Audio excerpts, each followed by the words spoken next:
Paramashivoham. Om Nityananda Paramashivoham. Om Nityananda Paramashivoham. Om Nityananda Paramashivoham. Om Nityananda Paramashivoham. Om Nityananda Paramashivoham. Om Nityananda Paramashivoham.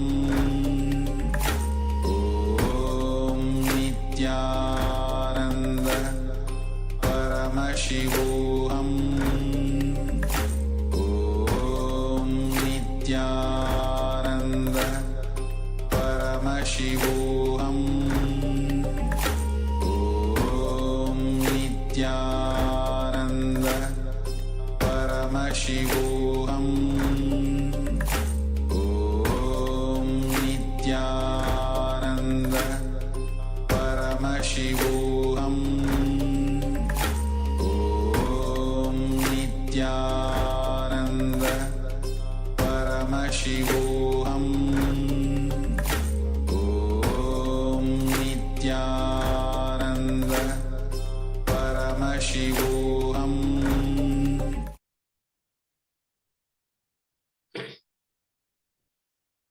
नित्यानन्दं परमसुखदं केवलं ज्ञानमूर्तिं द्वन्द्वातीतं गहनसदृशं तत्त्वमस्याधिलक्ष्यम् एकं नित्यं विमलमचलं सर्वदी साक्षिभूतं भावातीतं त्रिगुणरहितं सद्गुरुं तं Namami.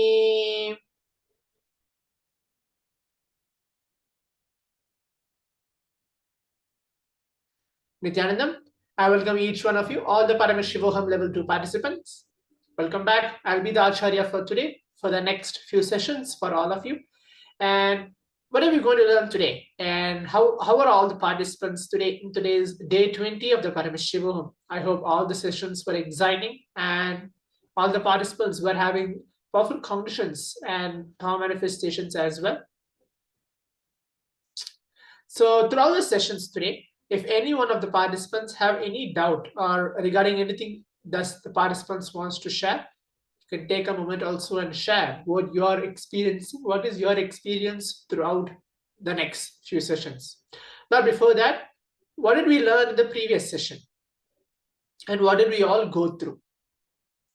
In the previous session, we went through the psychology of perceptions, and then we went through the societal reality, the definition of societal reality, and we had an internalization exercise as well, and the power manifestation. We manifest the power of remote vision, scanning the place in distance. So now we're going to move on to learn the reality is a dream. Reality versus dream. So that's going to be the subject which all of us are going to learn about. So reality is a dream. You are not the eyes. The eyes are just an instrument. Many times you can see. Your eyes may be open, but you are not seeing, not registering the scene you are seeing. Just remember, you are seeing through the eyes. If you look through the eyes, suddenly you will see you are witnessing everything happening. You are not the two holes called the eyes. You are only seeing through the two holes called eyes. If you feel you are the two eyes, you are caught in ego. In your dream, as long as the attention is on the objects, you will continue to dream. When your attention is turned towards yourself, that is from the seen to the seer, you will be awakened. The moment you realize you are something beyond the eyes, your attention is turned to the seer. Then you realize that this world is made of the same stuff of which your dream is made.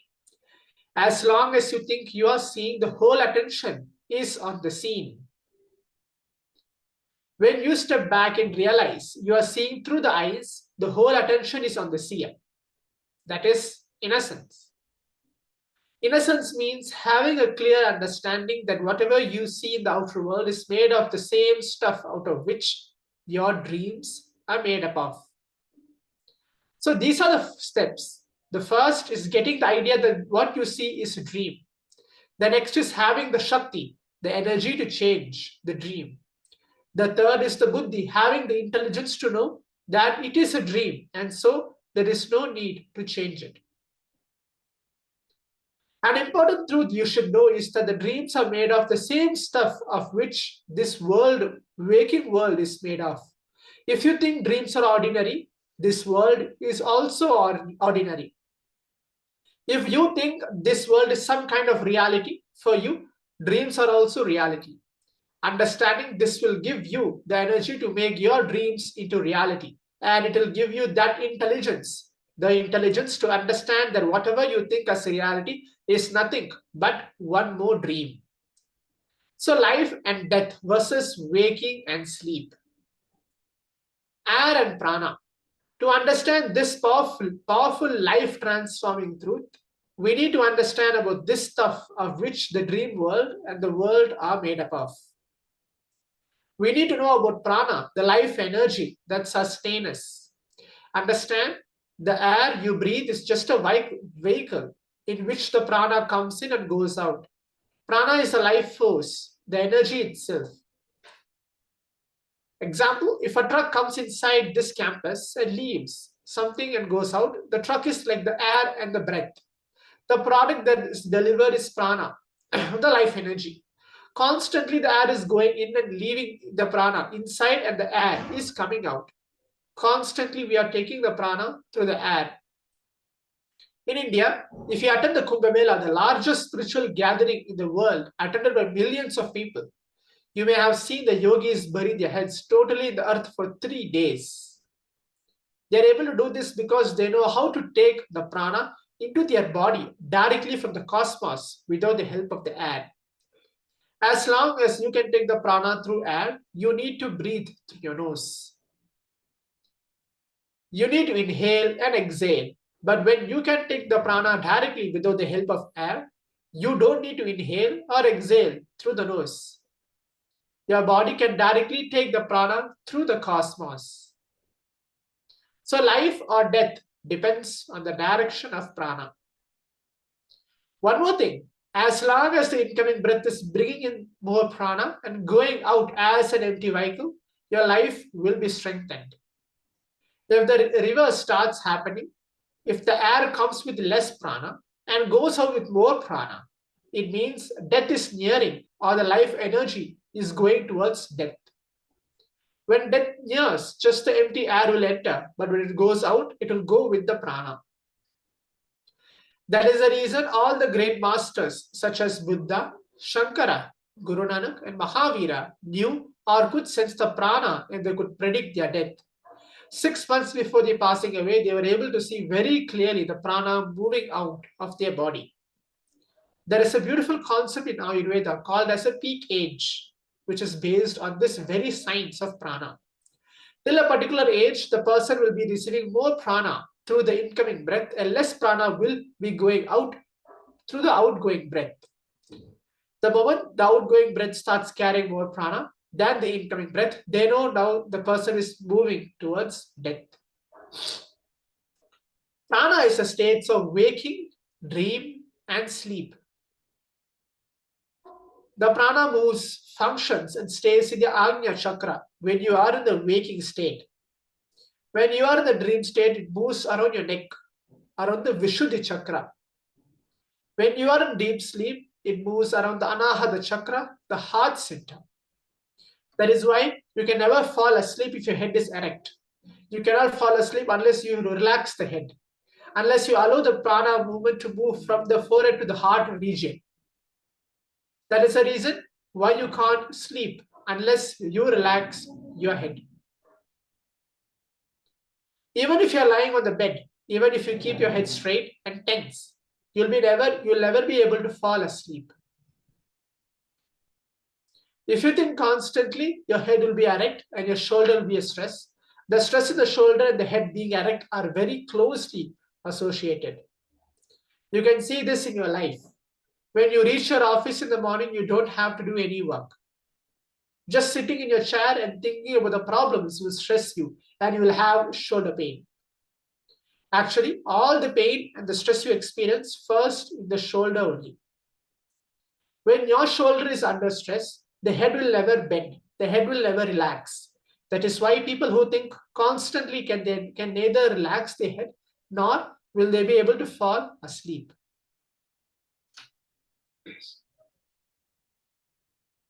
So now let's take a moment to listen from the Supreme Pontiff of Hinduism, a small discourse on the mechanism of sleep and waking states. Om Nityananda Paramashivoham. Om Nityananda Paramashivam. Nityanandeshwara Mahasadashiva Samarambam. Nityanandeshwari Adishakti Madhyama. I bless you all. Asmadacharya Paryantam.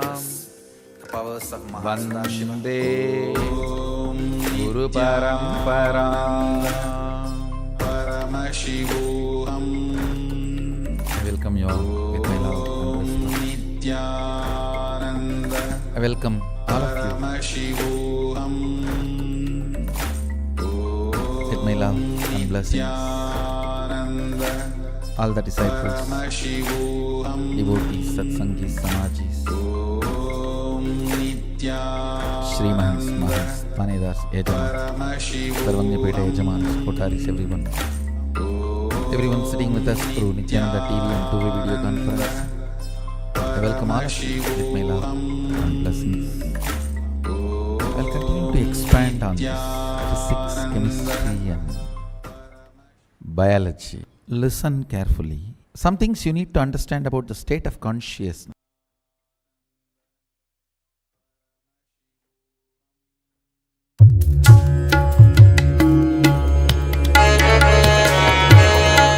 Nityanandeshwara Mahasadashiva Samarambam. Nityanandeshwari Adishakti Madhyama. Asmadacharya Paryantam. Vande Guru Paramparam.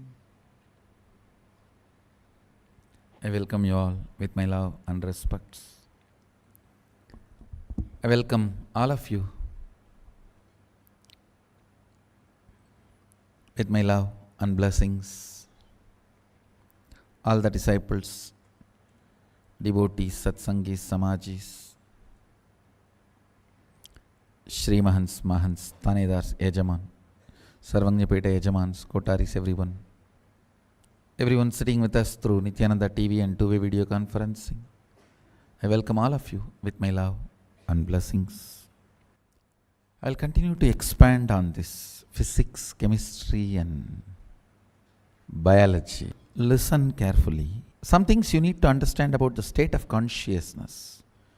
To understand the biology, chemistry and physics of the cosmos. Every night when you fall asleep, it is not that all of you fall in the same deep sleep state or dream state. You are all cut to pieces like a mutton chicken. One chunk goes to dream waking, one chunk goes to waking deep sleep, one chunk goes to dream deep sleep, one chunk goes to sleep dream, one chunk goes to sleep sleep, one chunk goes to dream dream. You are actually a, sorry but truth, you are a disgusting disaster not bipolar, multipolar, part. Your liver goes and settles into dream deep sleep, and kidney goes and falls into sleep, and eyes are into dream, brain coma sleep. No, you fall, no, please understand, you fall into different states. When you wake up, don't think all the parts are retrieved. No. Liver still does not come out of its sleep. That is why it is sending the signals of lethargy into your system. Lethargy is nothing but your liver still not come to waking state. Daydreaming is your brain still not cognized the waking state. Understand, when you wake up, it is not that all your parts are integrated and comes to waking state or Turiya state or Turyatita state. When you wake up, collecting your whole being and establishing on Turyatita is what is Sandhya Vandana.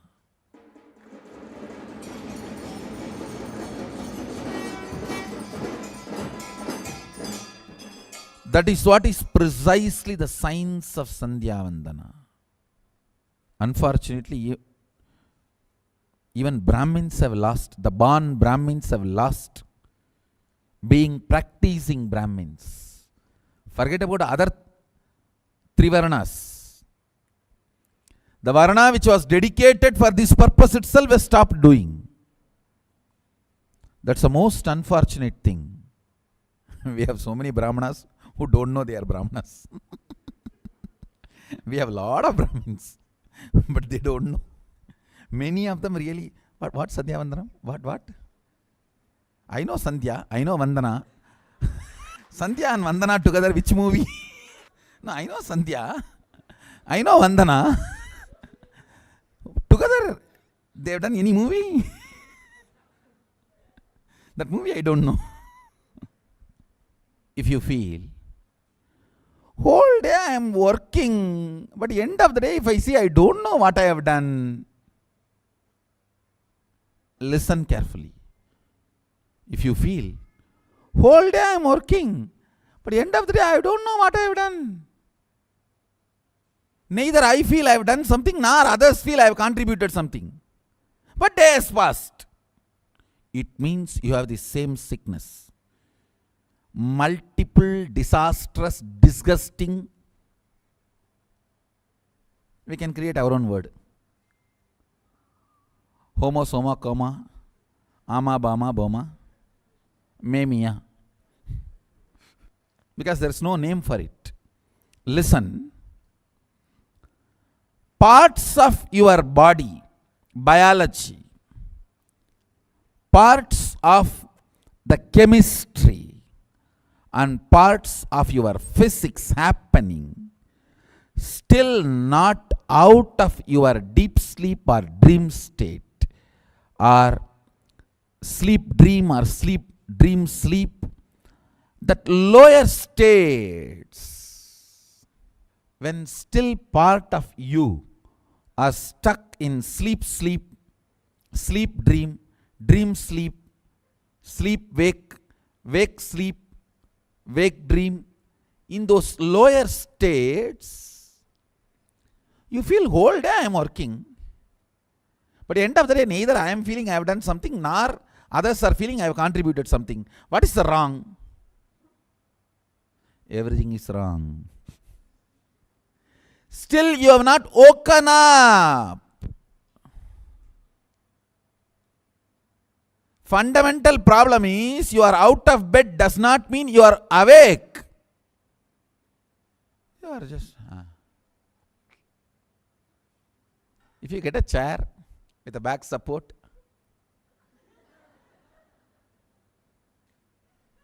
and able to get a secret place in dorm somewhere where nobody will come and knock the door, or where nobody will ask you to get up. And now with this new gadget also, 24-hour Facebook is available. Actually, now we will have to add, it is not 25 states anymore. Facebook state. That's one more state. It has to become now 26. Understand, at least full 2 cycle means 42 minutes.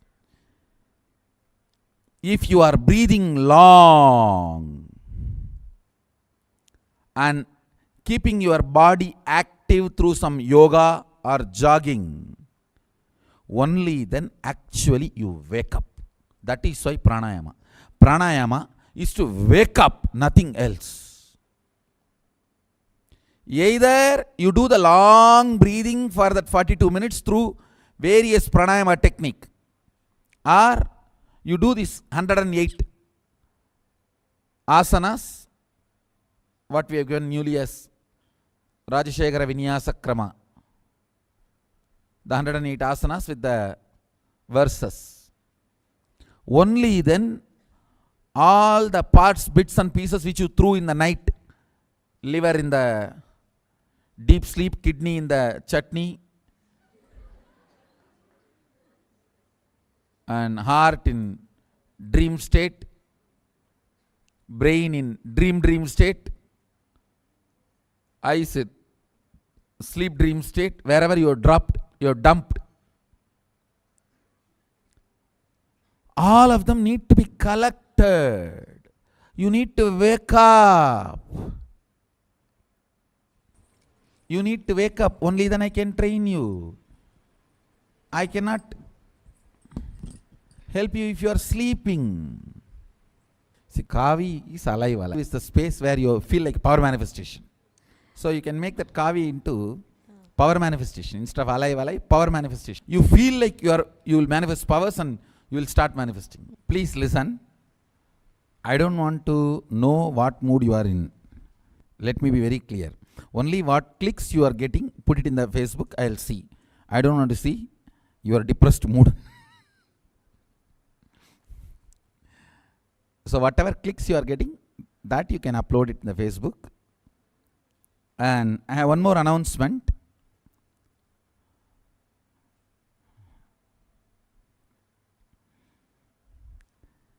The main deity which is going to be installed in Golden Temple of Mahasadashiva in KAILASA, Adi KAILASA, in Bengaluru Adinam, in Garbha Mandir. See, we have a Swayambhu Linga. That's going to be the main deity.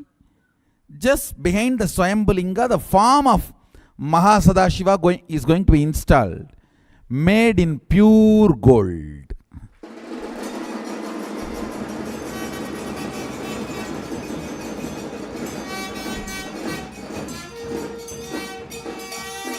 Agama describes as Mahasadashiva sitting on the throne made of mantras. Mantramaya, embodiment of all the powerful sacred sounds. So this leaf which you are seeing in my hand is made of pure gold, in which the mantras are getting written. Like this, various mantras are going to be written on gold leaf, and it will be put inside the deity, which will become part of the deity. Means going to be receiving worship for ever till the sun and the moon is there.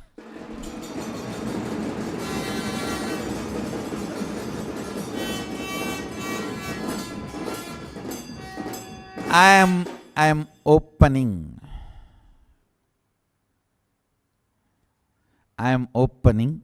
the great possibility that your name can ever be part of the Murti. Anybody wants, you can make your name in golden leaf, carve your name in that and offer it. It will be put in the deity. Understand? Because the deity is going to be completely made out of gold, pure gold. The only condition, the leaf has to be pure gold. If it is not pure gold, then we will not be adding it with the deity. So anybody, it can be few gram or few kg bar, it's all up to you. You can make leaves like this and carve your name on that and offer it. It will be there inside the deity forever.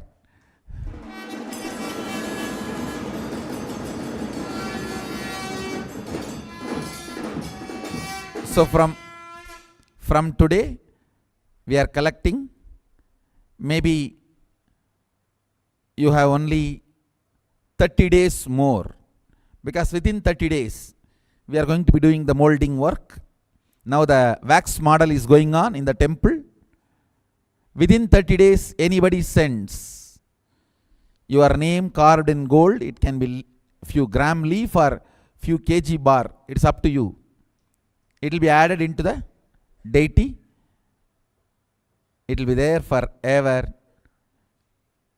You will be worshipped, remembered as part of Mahasadashiva.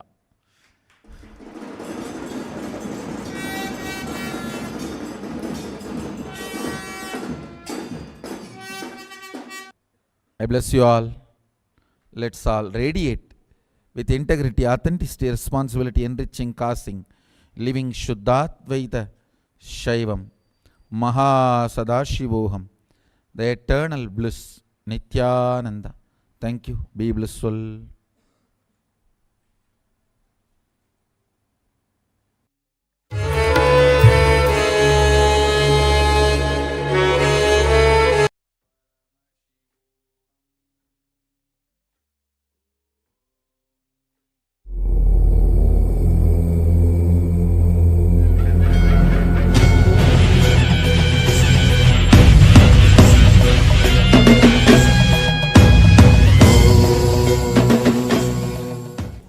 See, it's the introduction. I have given the introduction for 3 bodies. Now I have created the idea, basic idea for you all, from how we are going to understand. Now when we work on every body, put this question, I will explain to every body. In every body, what maximum you can gain. The fruit of this course is only 3 things. One is making your whole body more healthy, increasing the innate healing capacity of your body. Increasing the innate healing capacity of your body. Second thing, unleashing the power to make your dreams into reality. Third thing, understanding the whole reality is nothing but your dream. This 3 is the main reason why I designed this course. This 3 is the thing. How it can be practically applied, understood. Ask me the same question in every body. When I explain, I'll connect that and tell you. Thank you. A few minutes back, we were talking about there is a possibility that the future can be changed or the same. That comes to, do you believe in horoscopes, the effects of planets on each person? Astrology is true when the science is originally studied and practiced. But according to me, at least in my experience, I have seen only 1 or 2 people who are really well versed in the scripture, who are really well versed with the rules and regulations and practicing. Because you asked astrology, let me tell you a small incident which happened. One famous astrologer of India, very famous, he did our ASP. And after the ASP, he himself wanted to have some of his personal problems solved. He asked me, of course I spoke with him and I guided him. It was solved. That is different. He asked, when I was talking to him, I asked him. Of course, I don't want to tell his name, he's a very popular guy. And such a good person, I asked him, I know, you see, that writing like a common prediction is not accepted in our Shastras, it is not there in the Shastras. The common prediction idea itself does not exist in the Jyotish Sutras. Prediction can be done only for every individual, never for the group. No common, it's not a share market to give a common rating or anything. No, it cannot be. That I know anyhow, but forget about Shastras. One important thing I want to know, You see, for one Rasi, if you write 20 lines, you have to write. And 12 Rasi means 240 lines. 10 newspaper means 2,400 lines. Every day, how are you able to write 2,400 lines? Please just tell me, do you have assistants? How are you able to write that much? You please tell me, because it is such a big work. Writing 2,400 lines every day is not a joke. How could you manage? Tell me that. I was shocked when I heard the answer. He said, no, Swamiji, just we have 10 set. Today in one paper, if it is a Mesha Rasi, next day in some other paper it will be in Kanya Rasi. Third day in some other paper it will be Kumbha Rasi. Fourth day in some other paper it will be Mesha Rasi. And fifth day in some other paper it will be Mithuna Rasi. Just we reshuffle. For reshuffling, I have one assistant. It is nothing but reshuffling. I said, people don't catch you. He was so confident. He says, Swamiji, nobody will purchase all the 10 paper. And nobody will read all the 12 Rasi. Nobody will read all the 12 Rasi. People are going to purchase only one paper and they are going to read only their Rasi. One Rasi. So naturally, nobody will catch us. And within 2 months, 3 months, we change the 10 set. We have the time to write the 10 set. For 3 months, in 3 months, we change the 10 set. And after 2-3 years, we take from past. And we rotate and reshuffle. This is what is happening, Swamiji. And we guys, the moment we get up, what we do? First work? First work what? Rasi Bala. And afterwards only your mind will start thinking at all.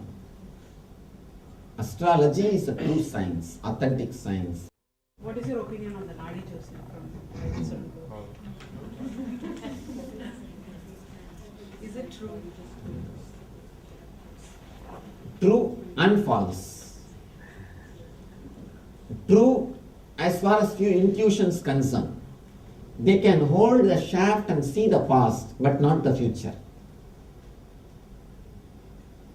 If you see, your name will be, your mother's name will be there, dad's name will be there, your name will be there. But seeing the future, very few can do.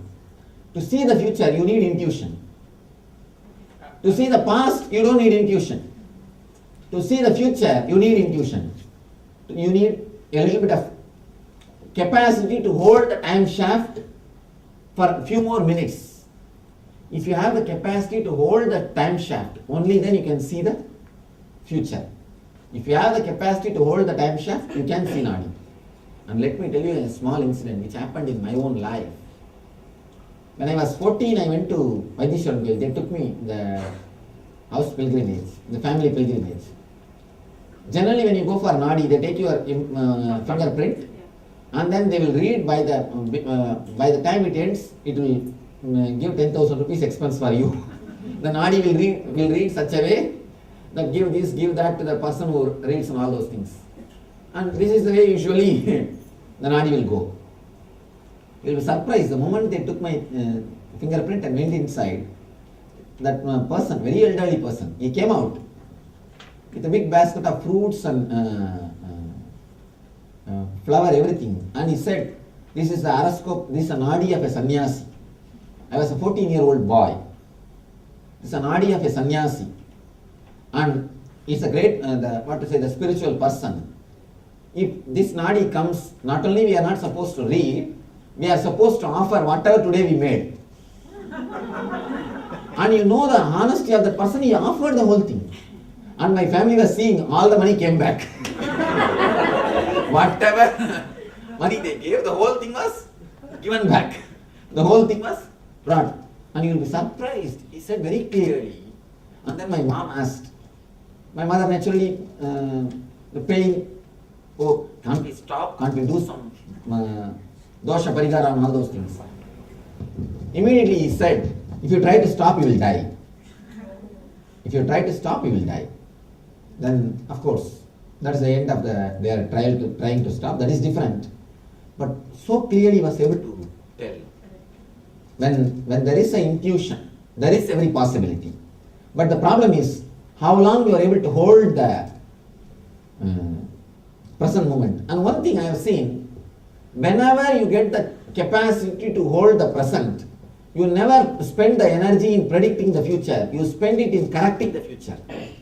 People ask me, Swamiji, can you predict my future? I tell them, fool, I can change your future. Why are you bothering about predicting your future? I can change your future. Work for that. Why should we waste the time in just predicting? There is no need. So be very clear. Whenever a man gets the power and capacity to hold the shaft and see the future, he just changes it. And you know, just is seeing is very vision. For example, people, when they come to know about their future in the life and they really feel and surrender, when the master just holds the shaft, time shaft, just his eyesight, the Guru Parvai, the seeing of the Guru destroys totally removes the negativity of the future. That's what they say, Guru Bharka Kodi Punyam. Just a sight of a master, because sight of a master is not a simple your sight. When you see something, immediately you will be taken away by the past or the future. Even if you see a rose, the moment you see a rose, your mind will say word rose. Your mind will give the word rose. The next moment, you will start thinking about all the roses which you presented to somebody or roses which is presented to you. And the third moment, how was your reaction or her reaction? Whether you got the beating or smile. And the fourth moment, the love emotion or the hatred emotion associated with that rose. You are already in the past. You are already in the future. But when Master sees, he never sees like that. He just sees you as you are, in the present moment. So he catches the time shaft. Whenever the time shaft is caught, whenever you penetrate the time shaft, simply he sees your past and sees your future. There is a beautiful story. It's not a story, actually, truth. One guy who is born blind, he goes to see Ramakrishna. And somebody asks him, you are a blind fellow, why are you going to see him? He says, fool, I may not be able to see him, but he will be able to see me. That is more than enough for me. That is only going to play the role. Not me seeing him. I am seeing so many things. What will I see? What can I understand? Actually, you are seeing 1,000 persons. If you see me, what will you understand? Nothing can be understood. Nothing can be understood. At the most, you may misunderstand. When you don't understand naturally, you misunderstand. When you miss the understanding, you misunderstand. So nothing can be understood. You seeing me is not a question. Me seeing you is the question. That is why, even if we are not able to see them, we go to see the masters. In the ancient tradition, there is a word called darshan. Please understand, darshan, Sanskrit word, does not mean seeing. Darshan does not mean seeing. Drushya means seeing. Drushya means past and the future. Seeing the past or the future. Runa means the,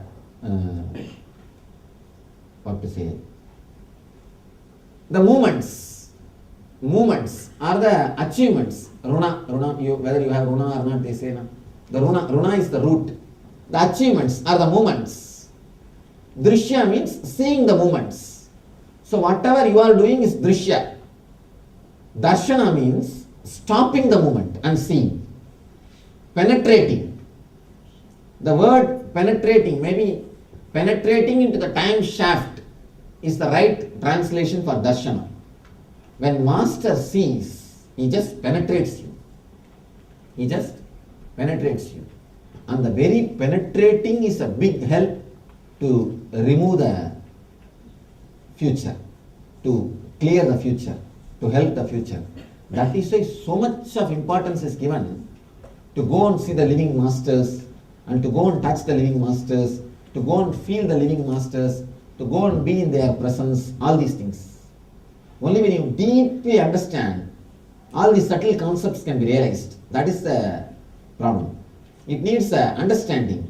You see now, as he said, and I tell you one thing, 25 of you have raised your hands that you never had that experience.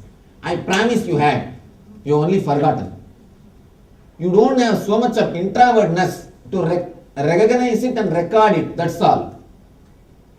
There can be no human being who did not have that experience what he expressed. If you say you did not have, it's like people say that I never dreamt. It is not that they never dreamt, they have forgotten.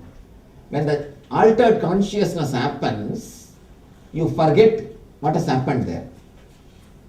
Otherwise, I am sure you cannot be alive without having that experience. Continuously it will happen. Because you are living being. If you are not introvert, if you are extrovert, then you don't record it. You don't recognize it. You don't have enough of awareness what is happening in you. That's all. Because you don't have enough awareness what is happening in you, you will not record it. A small story. One guy brought fish for his lunch to the office. And the moment he put the fish in his mouth, he felt, oh, I hate it. He threw it away. Next day, again the same fish. And he said, no, I don't feel like eating. Threw it away. Third day, again the same fish. The friend saw, why don't you tell your wife that you don't like fish? She will not be so adamant to send the same fish to you. Why do you suffer? He said, wife, I cook myself, I forget every day I don't like fish. I cook myself and bring. That is what is happening to you. You forget. You forget. That is what? You don't have enough of awareness. You are caught in the same mental rut. There starts the whole trouble. There is the whole problem. It is not that these 25 people did not have this experience. No. You also had. You have not noted it down. You didn't have so much of awareness to see the subtle changes of the mind. If you can observe, especially the people who raised their hands, that I experienced, that 45 or 50 people, you have that subtleness or the introvert idea that how to look into your own mind. And these guys who has got this much of introvertness, they can very clearly feel my presence. If you are little introvert, you can understand. From outside you can tell whether I am in the room or not. Many people, many devotees, they tell me, Swamiji, when I meditate, sometimes when the group is meditating, I go for a walk or come back. We never hear the sound or anything, but we can very clearly see something is passing us. Some big energy is moving next to us. If you have that introvertness, you can record, you can register all those, because these are all subtle, deeper level happenings. These are all happening in a deeper level consciousness. That is why we miss many things. Yes. I have another. Oh, I'll let her go. She's been waiting for a long time. Okay. So these conversations about dreams, it's very surprising to me because all my life I treated the dreams as a waste, as a garbage. And I see visions during my meditations, and actually I've seen some things that happen to me in future, and I build up my life through my meditations. So for me it is dilemma. Do I have to go and analyze my dreams, forget about this, or stay with whatever I am with my meditation and my clear visions? So in which visions are more important, which came from your dream or which came from your meditation? One thing, there is no need for you to analyze. Forget about it. If you start analyzing from the very beginning, you will create only more confusions. Forget about it. The very idea you getting, the very system that you are getting again and again this type of visions is more than enough. That will guide you in the future. That system, you keep it alive. That is enough. There is no need to go and analyze the whole thing and get into the big trouble. There is no need. But always the visions which you get in dreams are less powerful than the visions you get in the dream, which you get it in the meditation. What you achieve in the meditation is surely more powerful than what you achieve in the dream state. But for a person who never achieves anything in the meditation, for him the dream state visions are powerful. Thank you. If you have have something in the meditation, surely that is more powerful. Swamiji, I have a three-part question. You said that only in the meditators.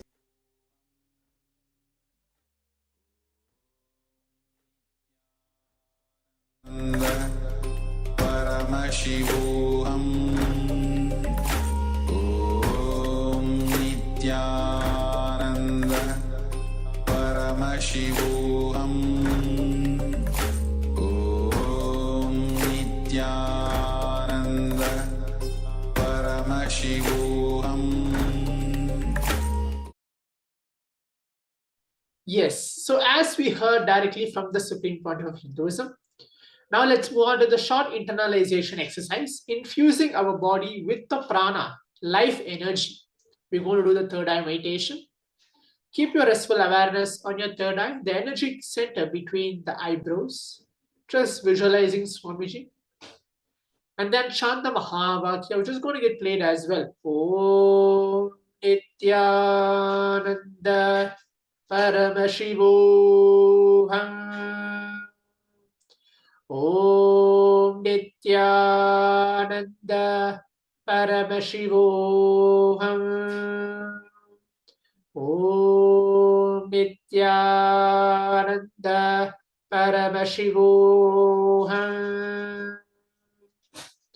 Keep chanting the Mahavakya and keep your restful awareness onto your third eye. Just infusing your whole body with the prana, life energy flowing through you. Let's take a minute to do this internalization exercise, and then we'll be moving on to the next step shortly.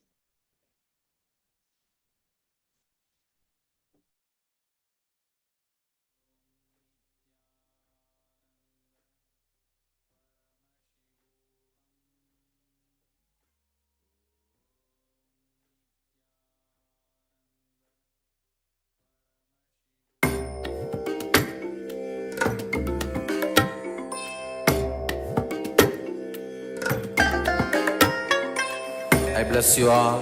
Let you all open all your three eyes and manifest the powers of Mahasadashiva. Om Nityananda Paramashivoham Om Nityananda Paramashivoham Om Nityananda Paramashivoham Om Nityananda Paramashivoham Om Nityananda Paramashivoham Om Nityananda Paramashivoham Om Nityananda Paramashivoham Om Nityananda Paramashivoham Om Nityananda Paramashivoham Om Nityananda Paramashivoham Om Nityananda Paramashivoham Om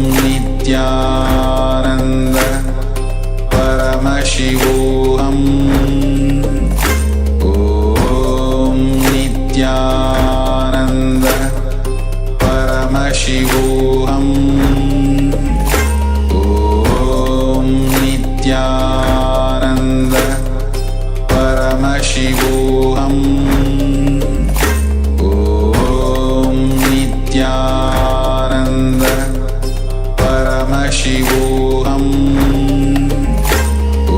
Om Nityananda Paramashivoham Om Nityananda Paramashivoham Om Nityananda Paramashivoham Om Nityananda Paramashivoham